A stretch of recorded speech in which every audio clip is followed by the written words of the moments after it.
Hello everyone. So వాన పడిన తర్వాత అయితే బయటకైతే వచ్చేసాం. మా ఊర్లో సమ్మర్ సీజన్లో కూడా వానలు పడుతూనే ఉన్నాయి. వానలు పడాల్సినప్పుడు తప్ప అక్కర్లేనప్పుడు పడుతూనే ఉంటాయి కదా. ఇప్పుడు అక్కర్లేదు కాబట్టి పడతాయి. అదేంటో తెలియదులే కానీ స్కూల్ నుంచి కాలేజ్ నుంచి పిల్లల్ని వదిలినప్పుడే కరెక్ట్గా పడుతుంది వాన. ఏమో వాళ్ళని తడిపేయాలని చెప్పి ఫస్ట్ నుంచి మంచి ఆరాటంగా ఉందేమో వాన కూడా. బయటకు వచ్చి కావాల్సిన ఫ్రూట్స్ అయితే తీసుకొచ్చేసాం. అవి ఇవే.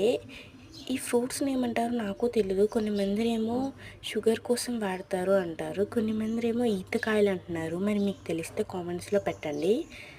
తింటే మాత్రం టేస్ట్ అయితే చాలా బాగుంది, నాకు బాగా నచ్చేసింది ఫ్రూట్.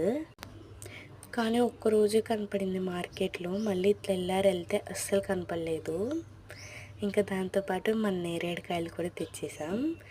నేరేడుకాయలు కూడా చాలా అంటే చాలా బాగా నచ్చాయి. నేరేడుకాయలు అయితే షుగర్ పేషెంట్స్ కోసమే వాడతారు, ఇది కన్ఫర్మ్. కానీ ఈ ఫ్రూట్ గురించి అయితే నాకు తెలీదు. ఒక్కొక్కళ్ళు ఒక్కొక్క రకంగా చెప్తున్నారు. ఇంకా యూట్యూబ్ కొత్త రూల్స్ అయితే వచ్చేసాయి, మరి చూడండి. సేమ్ వీటికి తగ్గట్టే వీడియోస్ పెట్టాలంట. మరి మన ఛానల్ సబ్స్క్రైబ్ చేసుకోండి please. Thank you for watching. Bye bye.